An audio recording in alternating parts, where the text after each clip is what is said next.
Gusto nyo magpabudol, lakad lang kayo dito. Ang daming damit dito na mura. Dito tayo ngayon sa Gyeongdong Market. Very lokal na lokal. Ito yung mga bet namin gawin dito. Ang ganda dito. Mukhang mapapabook na kami agad. Good morning from Seoul! This is day 2 of our Seoul trip. Nandito tayo ngayon sa Dongmyo Flea Market. Yes, tamang-tama. Bakit tayo nandito? Kasi magche-check tayo or titingin-tingin tayo kung may mabibili ba tayo. Balita namin, ang daming mura dito eh. Yung isa dyan, nakabili na nga eh, bago papunta dito eh. Ayan oh. Ayan. Sa train station guys, may nabili agad ako kasi ang mura, hindi siya second hand brand new, parang around 200 pesos each lang yung nabili ko na long sleeve. So, pwede siya pang spring tsaka autumn. Nabudol agad ako. Pero, dito sa flea market, mas maraming mura. Iba-iba siya eh. Parang second hand tsaka mga brand new na damit. Tapos, ang dami ring iba-iba. As in, halo-halong gamit. Parang may mga pang hardware, may electronics. Yan, nandito sa aking kanan, 10,000 won na jacket. Mukhang mga brand new. Tapos dito naman sa kaliwa, halo-halo. As in, halo-halo talaga kung gusto nyo mamili ng mga murang bagay. Ito, mga t-shirt, 5,000 won. So, halo-halo siya. Sarap paglakad dito. Kung gusto nyo mabudol at gusto nyo magpabudol, lakad lang kayo dito, ay mabibili kayo sigurado. At baka pwede rin siya for pasalubong. Di lang for yourself kasi of different, taste and hindi lang isang klase ng paninda. So, pwedeng pampasalubong, diba? Kanina pala, dumaan na kami dun sa shrine. Yung mga bet ni Jan na shrine. Mahilig ba kayo mag-shrine? Kasi ako, honestly, sakto lang. Pero dahil mahilig si Jan, lagi na akong sumasama. Siyempre, magkasama kami lagi. Na-appreciate ko naman yung architecture, yung colors, tsaka syempre yung culture doon. Pero, kung ako lang mag-isa, parang hindi naman yun yung top kong pupuntahan. Pero syempre, bigayan. Dahil gusto niya yon, doon tayo, diba? Tapos ako naman, sa shopping, sa mga ganito, flea market, magbibigyan niya rin ako. Diba? Bigayan lang tayo for today's video. Sakto pala, sa likod namin, kung naririnig nyo, may pa-event kasi marami palang festival ngayon dito dahil autumn festival. Pwedeng manood doon kasi may nakita kaming parang itinerary. Meron silang mga shows later. Ang daming damit dito na mura. So, ang feel sa amin ng Korean street is very lively. Yung makikita nyo sa mga K-drama, ganun. We're living that moment ngayon na parang nakikita lang namin sa K-drama. Tapos ngayon, eto na. Saktong-sakto, nakikita namin, nafe-feel namin at malamig. Tapos, paligid namin, syempre, naririnig namin panay Korean na nagsasalita, di namin maintindihan. Pero ang saya. Sinubukan namin magkape sa labas lang ng convenience store. Tas iced americano lang nga in-order namin. Ang sarap. Napatambay kami ng mga ilang minutes doon. Kasi chill na chill lang yung morning namin today. Ito mukhang marami. Ang daming mga nag-check, so ibig sabihin maraming mura dyan. Check natin.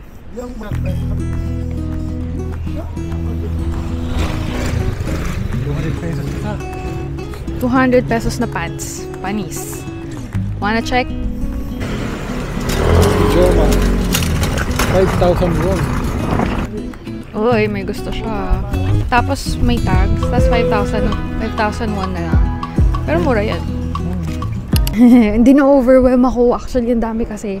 Tsaka may nabili na kasi akong dalawa kanina. So parang okay na kahit wala akong mabili dito. Tingin-tingin lang, ganon. Paano ako? Oo nga, no? Hindi man lang kita inisip. Siyempre, titingin pa rin. Ayan, ganyan. Kung napapansin nyo, nagubad kami ng pang winter jacket kasi uminit. Tanghaling tapat na. So, mas presko kung naka 1 or 2 layers ka na lang pag ganitong oras. Yeah. Pero kaninang umaga, sobrang lamig. Kaya, makapal na jacket kami. So, yun lang yung secret namin kapag nasa autumn and winter trip kami. Layer ng maayos, 2 to 3 layers usually. And then kapag mainit, hubarin lang yung outer layer. Kapag lumamig ulit mamayang gabi, suot ulit. Ganun lang. Paulit-ulit lang. Diba? Kasi laging may nagtatanong sa comment section, paano po mag-layer kapag ganitong temperature, ganitong weather. Lagi namin sinasabi, unang-una, depende sa tolerance nyo sa lamig. Yes. And then, proper layering, 2 to 3 lagi. Magdala lang kayo ng jacket in case lumamig. So, yung 2 to 3 layers na sinasabi namin, kapag mainit, tanggalin nyo yung outer. Daan tayo sa sa gilid ng Autumn Sige. Festival. Ito, ang dami ng tao, tinan nyo. So, kanina sabi namin, di ba, merong Autumn Festival. Dumadaan kami ngayon sa festival na yun. At magsa-start na yata. So, I think di naman tayo manonood kasi hindi rin natin maiintindihan. Daan-daan lang tayo. May mga snacks din, guys. Bukod dun sa mga sabi naming damit, tsaka gamit kanina, may mga pagkain din, sobrang mura lang dito. Mga parang, alam mo yung pakiramdam mo nasa Tianggian ka. Ganon. May mga nakasampay lang dyan, nakabalandra lang dyan yung mga pants, pati yung mga food kanina. Pupunta na tayo sa next spot. Let's go!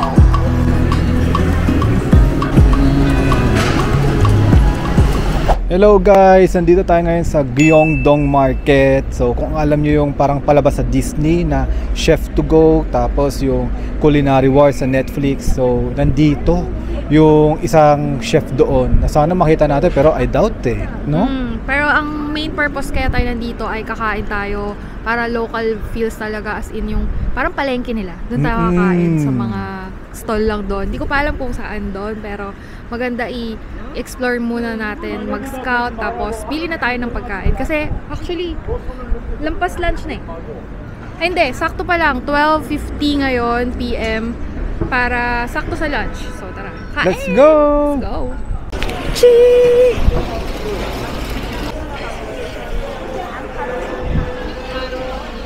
So, napapasok kami dito sa part na parang palengke talaga nila.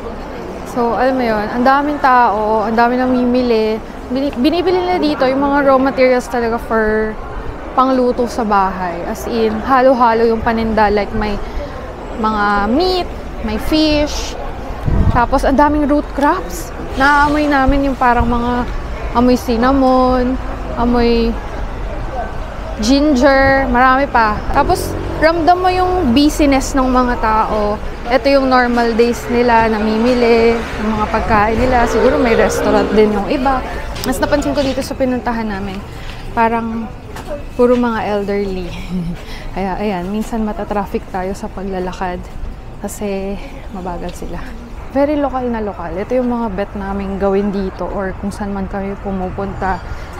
Tinatry namin yung i-feel yung everyday life ng mga locals. So, pumapasok-pasok kami sa mga sulok-sulok, yan. Pumapasok kami sa mga palengke nila. Ganun ba yung vibes nyo? Kasi kung ganun, follow nyo kami dahil mahilig kami. Ganito lang. I-feel lang yung local vibes. Feel the place. Kahit bago lang kami or matagal na kami sa lugar, isa yun sa favorite namin gawin.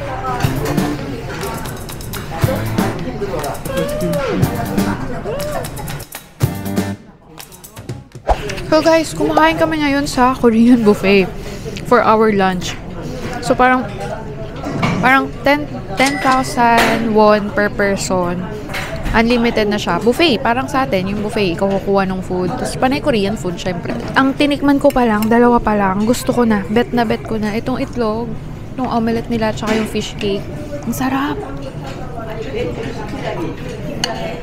Malasa! Tatry natin ngayon yung bulgogi.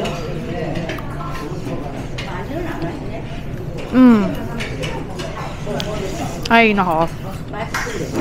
Pasok na pasok sa panlasa. At ang anghang. Pasok na pasok sa panlasa natin ang Korean food. Kasi sanay na rin tayo because ang dami ng Korean food sa Pilipinas, diba?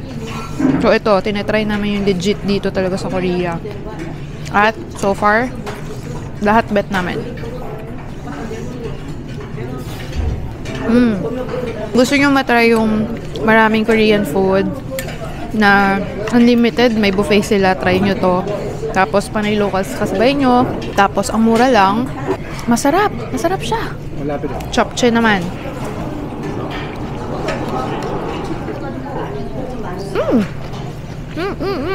Legit. Ito yung legit siguro na chapche. Yung lasang sesame oil. Ang lambot-lambot ng noodles. Malasa. Shit, bet ko lahat ng nakuha ko. Tapos syempre, nasa Korea tayo. Usual sa kanila is ang daming banchan or side dishes. Basic na yung kimchi, pero ang dami pa doon pwedeng kuhanin.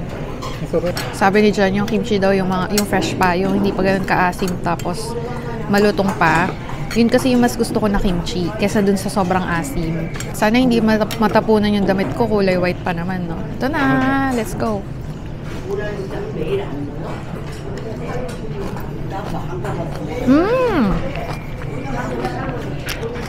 Ito yung gusto kong kimchi talaga. Malutong pa. Narinig nyo ba? Sarap.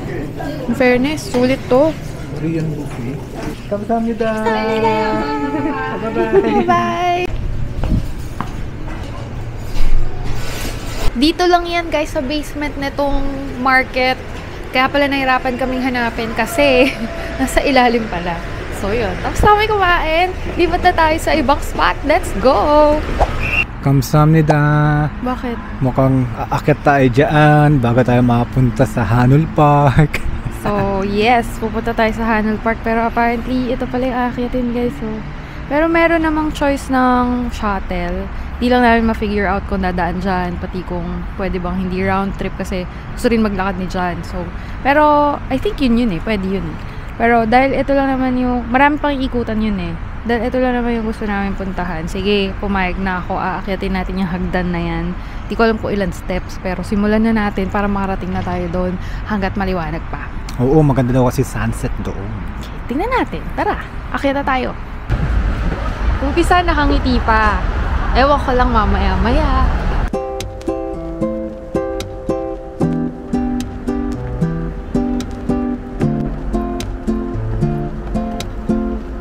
Layo pa tayo.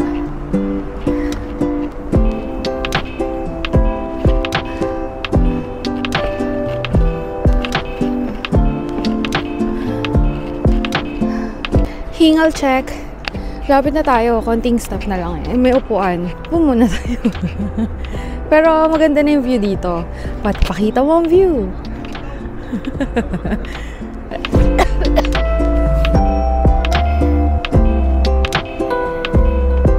Success! Dito na kami sa taas, guys. Konting steps lang naman pala. Nakakalula lang siya tingnan. Pero kayang-kaya naman. Sisiw? Sisiw, no? Tsaka, naisip ko kanina habang umakyat dun sa hagdan.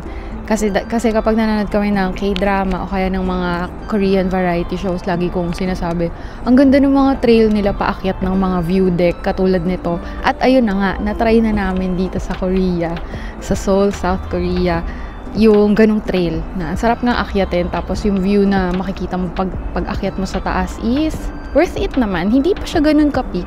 Parang late yung autumn foliage this November. Wala akong sasabihin kasi hingal ng konti ang tito nyo. Pahinga muna tayo dito sandali bago tayo bumaba ulit kasi another, siguro 5 minutes na lang yun kasi mas mabilis bumaba kaysa umakyat, diba? Meron pa dun eh. Okay, so lakad pa tayo. Ito talaga kung saan ako pinipilit. Hindi pa ito yun. Hindi pa ba? Oo, may silver grass pa tayong pupuntahan. Ito kasi yung view deck. Okay, tara, punta na tayo doon. Let's go!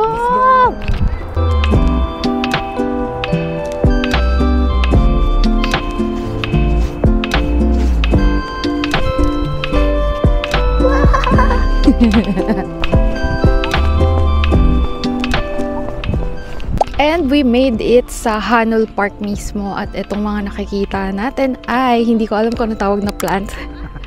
Pero maganda siya sa personal. Red. Tapos red and yellow. Yun, red, green, yellow. Tapos sa kanan namin, mas maganda doon. Kakaiba siya. Lapitan pa natin siya. Medyo marami lang insekto. Tulad nito. Insekto ba yun? Yan, nandito tayo para mag-picture-picture. Ay, ang ganda! Ganda ng view pag dito. Tingnan niya. Against the light. Sayang against the light, pero sana makapture pa rin ng ating camera.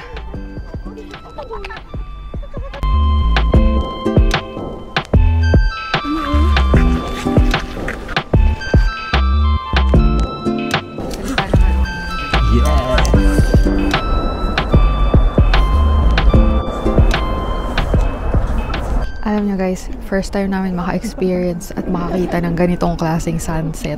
Yung tipong pwede mong tingnan ng buo yung sun nang hindi masakit sa mata. Tapos bilog na bilog talaga siya. Syempre. I mean, kitang-kita mo talaga yung buong shape niya. Tapos hindi yung nakakalat yung yung light niya sa paligid. Hindi ko sure kung makukuha ng camera namin, pero sobrang ganda niya sa personal. Talagang parang tuldok lang siya na red, orange red, ganun. Kaya pala ang daming nag-viewing dito. Kasi yun pala yung flavor nung Hanul Park. Sunset talaga. Sunset viewing. Tapos ang ganda rin ng skyline. Sa harap namin, may bundok view. Tapos yung kanina nga, yung mga plants na parang talahib na white, saka yung kulay red na, sorry, hindi ko alam yung pangalan. Pero don't worry, nakasulat na yan sa screen right now. Galing, di ba? Tapos sa kabila, dun sa harap namin, kita na yung buwan. Tsaka yung silhouette nung silhouette ng bulubundukin doon naman sa harap namin. At syempre sa likod nga, yung sunset. Perfect na perfect na panapos ng araw. Di ko alam kung meron pa kayong pupuntahan later, pero right now, solved na yung feeling ko. Solved na. Actually, last na to. Pagod na rin. Pagod na mga tito nyo. Ang ganda dito. Mukhang mapapabook na kami agad. Yes, we're loving Korea already. Yeah. Sabi nga namin, second day pa lang to Parang gusto namin mag-book na ulit at mag-apply na ng visa. Sana mabigyan ng multiple. Kasi bet namin yung vibes, especially the food. Tapos, sabi ni John kanina, second day pa lang natin, pero napansin mo ba, ilang Koreans na yung nakausap natin. Tapos sila pa yung nag-a-approach. Mostly sa food. Tapos kanina habang nakaupo dun sa bench kasi napagod kami sa pag-akyat, tinanong kami, kala pa nga Chinese? Chinese. No, Philippines. Ganun. Mga sila, mas warm. Mas warm. Tapos mga lang silang masungit. Yes. Kasi nga, kala ko nasusungitan sa amin. Or kasi nga, mukha kaming banban sa, paano sa Korean buffet. May kasi sa amin, kinuha kami ng tissue. Tapos, kala ko susungitan ako pag nag-video ng, kaya may mga b-roll tayo ng mga food. Biglang sinabi, video okay.